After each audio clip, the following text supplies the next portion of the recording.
نام ہے وہابی نام ہے بابی میں ہوں مسلم علمی کتاب. نبی صلی اللہ علیہ وآلہ وسلم کے وسیلے سے آدم علیہ السلام کی توبہ قبول ہونے کا واقعہ ہے. یہ المستدرک للحاکم میں موجود ہے.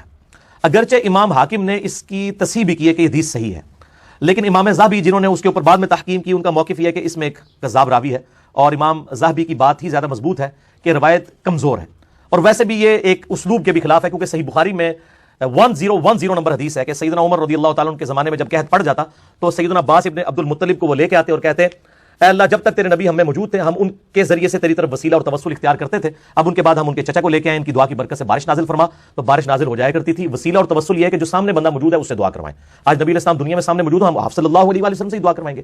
لیکن قبر مبارک پہ جا کے کسی صحابی نے کوئی بھی صحیح سند سے ثابت نہیں. ایک کمزور سی روایت المصنف ابن ابی شیبہ سے پیش کرتے ہیں، اس میں بھی آمش مدلس ہیں اور ان سے روایت کر رہے ہیں، سما کی تصریح نہیں ہے.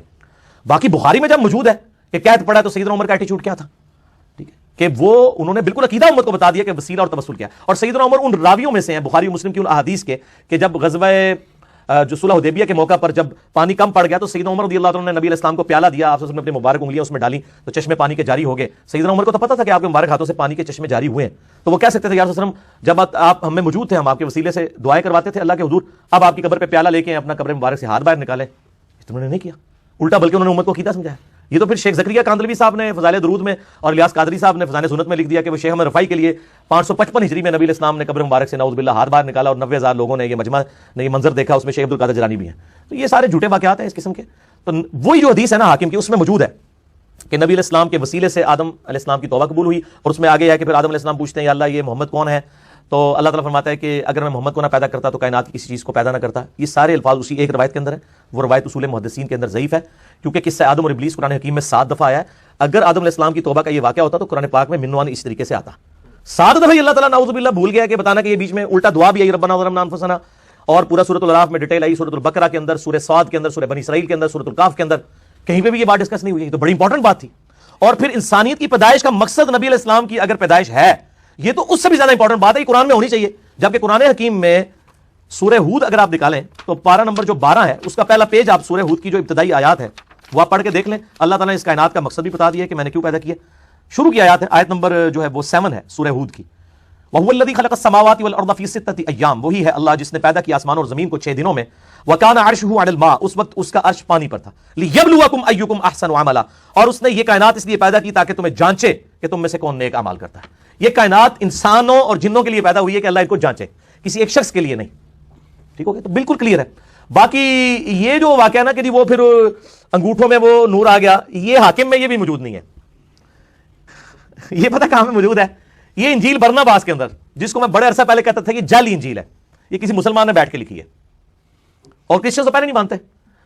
ہمارے پاس جب جو اسٹیبلش انجیل جو ہے gospel of John, Luke, Marks اور میتھیو، جو 4 ان کے صحابہ نے جمع کی ہوئی ہے، اس میں بھی کئی ایک جو ہے پروفیسیز نبی علیہ السلام کے بارے میں موجود ہیں. وہ کیوں نہ ہم پیش کریں؟ برناباس لے کے آتے ہیں. برناباس تو لگتا ہے کہ کسی مولوی نے، بلکہ مولویوں کے پینل میں بیٹھ کے لکھی ہوئی ہے بالکل ٹارگٹ کر کے. یہ انجیل برناباس کے اندر ہے کہ آدم علیہ السلام کے انگوٹھوں میں نبی علیہ السلام کا نور آیا اور انہوں نے چوم کے آنکھوں کو لگایا. یہ اپنی کتابوں میں بھی جو اضافے کرتے تھے یا تعریف کرتے تھے یا لاتے تھے، اب عیسائیوں کی کتاب میں بھی ظاہر قرآن میں تو تعریف نہیں کر سکتے تھے، تو انہوں نے کہا کہ چونکہ یہود و نصارہ اپنی کتابوں میں کرتے ہیں تھوڑی سی ہم بھی اس میں کر دیں. ٹھیک ہے نا جی. اور میں آپ کو بتاؤں جتنے انٹلیکچوئلز ہیں ان کو پتہ ہے یہ بات. کبھی بھی انٹلیکچوئل لوگ جو ہیں وہ انجیل برناباس کا حوالہ آ کے نہیں دے رہے ہوتے جوز اور کرسچنز کو. ٹھیک ہے، جوز نے تو ماننا نہیں ہے. تو یہ بالکل یعنی کمزور گراؤنڈز کے اوپر، میں نے وہ ساری پڑھی ہے، وہ تو لگتا ہے کسی نے بیٹھ کے لکھی ہے. ٹھیک ہے نا. تو وہ کہتا ہے جی پوپ کی لائبریری سے 7ویں عیسوی میں ہمارے، اچھا کہتے ہیں پرانے بزرگوں کو نہیں پتا چلا، بعد والے بزرگوں کے سامنے آ گئی وہ پوپ کی لائبریری میں چھپی ہوئی تھی، یہ ہوا تھا وہ ہوا تھا. تو وہ آج تو میرے بھائی کاربن ڈیٹنگ کروائی جا سکتی ہے، پتہ لگ جاتا ہے کہ یہ وہ 700 سال کے بعد اسی وقت ہی لکھی گئی تھی، یہ باقی یہ کوئی 2000 سال پرانی ہے.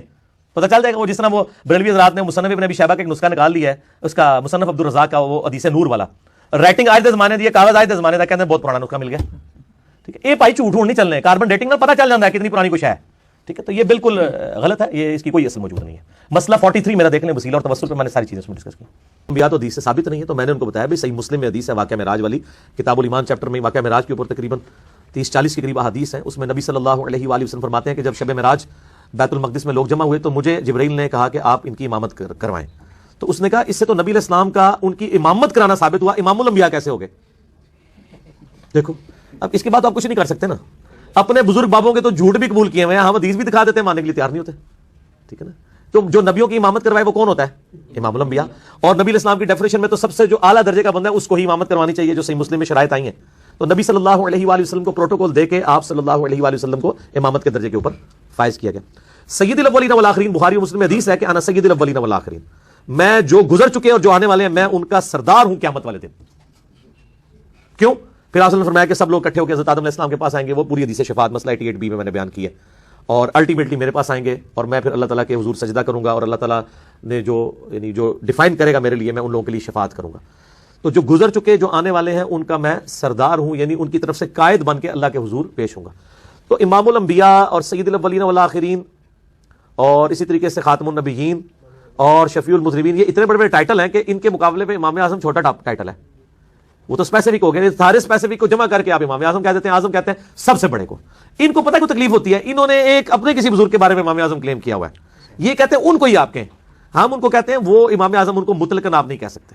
ان کو آپ یہ کہہ دیں امام اعظم اس زمانے میں ہمارے نزدیک, اس زمانے میں بھی وہ امام اعظم نہیں تھے, ان سے بڑے امام موجود تھے, امام جعفر علیہ السلام اس زمانے میں موجود تھے, اور یہ بھی آپ کے نزدیک ہیں, باقی نہیں ان کو مانتے. میں نے بتایا تھا مسند امام احمد میں احمد بن حنبل نے اتنی تحقیر کے ساتھ نام لکھا ہے ابو فلانا, تو ان کا بیٹا پوچھتا ہے یہ فلانا کس کو کہتے ہیں آپ؟ ان کا میں ابو حنیفہ کو کہتا ہوں. تو کھول کے دیکھ لیں مسند احمد میں ابو فلانا لکھے نا, مکتبۃ شاملہ میں کھل جائے گا. تو جو ان کے نام تحقیر سے لے رہے ہیں انہوں نے امام اعظم کہاں سے ان کو کہنا ہے؟ ٹھیک ہے نا جی. تو امام شافعی رحمہ اللہ نے اگر کہیں کہا ہے تو میرے علم میں نہیں ہے, سنی سنائی بات ہے, میں نے پڑھی نہیں ہے. البتہ یہ ہے کہ یہ ٹائٹل آپ کسی کو نہ دیں, صرف نبی صلی اللہ علیہ وآلہ وسلم کا ٹائٹل رکھیں بس. وہ سارے کے سارے اگر اپنے آپ کو پاکستانی ہونے کے ساتھ اپنے ان صوبوں کے ساتھ منسوب کرتے ہیں تو وہ پاکستان کے جو قوانین ہیں ان کو بھی اسی طریقے سے مان رہے ہوتے ہیں. ٹھیک ہے نا جی. یہ نہیں کہہ رہے ہوتے کہ جی اگر کے پی کے میں جو ہے وہ چور کی سزا یہ ہے تو پنجاب میں کوئی اور ہے, ہم نہیں مانتے. دونوں ایک ہی قانون کے تحت چل رہے ہوتے ہیں نا. لیکن ان کے جو 4 صوبے ہیں نا, حنفی شافعی مالکی حنبلی, اس میں ایک کہتا ہے کہ جو امام کے پیچھے فاتحہ نہیں پڑھتا اس کی نماز نہیں ہوتی, دوسرا کہتا ہے جو فاتحہ پڑھے اس کے منہ میں انگارہ رکھ دو. تو یہ تو صوبے ایک ملک کے ہے نہیں ہے, یہ تو ایک انڈیا کا صوبہ ایک پاکستان کا ہے. یہ مثال ہی غلط دی ہے انہوں نے. اگر یہ سارے محمدی ہوتے اور اس کی برانچز ہوتی تو ایک دوسرے سے اس طرح نفرتیں نہ کرتے. خانہ کعبے میں 4 مسئلے نا انہوں نے ڈالے ہوتے. کیا پنجابی جب جاتا ہے کے پی کے میں تو کیا کہتا ہے جو تک پنجابی امام نہیں ہوگا میں نماز نہیں پڑھوں گا, ایسا ہوتا ہے؟ تو یہ پھر مثالیں کو دیتے ہیں. انہوں نے تو کعبے میں 4 مسئلے ڈالے ہیں اپنے. اللہ میرا تو کلپ بھی چڑھا ہوا ہے وہ خانہ کعبے میں 4 مسئلے والا, اس کی باقاعدہ تصویر لگا کے پورا میں نے بتایا کہ 1925 تک کہاں پہ یہ 4 مسئلے موجود تھے. اگر یہ سمجھتے کہ چاروں ہی ماشاءاللہ پاکستانی تھے یا چاروں ہی محمدی تھے تو 4 مسئلے کیوں ڈالے ہوئے ہیں؟ کیا یہ ہوتا تھا کہ حضرت ابوبکر صدیق نماز پڑھائیں تو حضرت عمر عثمان و علی نہ ان کے پیچھے پڑھیں, یا حضرت عمر پڑھا رہے ہیں تو باقی 3 نہ پڑھیں؟ ایسا تو نہیں ہوتا تھا. یہ مثالیں غلط دیتے ہیں اور یہ کہتے ہیں نا جی وہ سب کچھ اس میں کور ہو جاتا ہے. تو کہنے نال نہیں کور ہو جانا, کوڑ نہ مارو جھوٹ نہ بولو. ٹھیک ہے نا, یہ سب کچھ پردہ ڈالنے کے لیے یہ باتیں کر رہے ہیں. بالکل ایسا نہیں ہے. اور محمدی ہم اس لیے کہتے ہیں, ہم تو کہتے ہیں محمدی سے بھی آپ اوپر جائیں, مسلم کہیں اپنے آپ کو.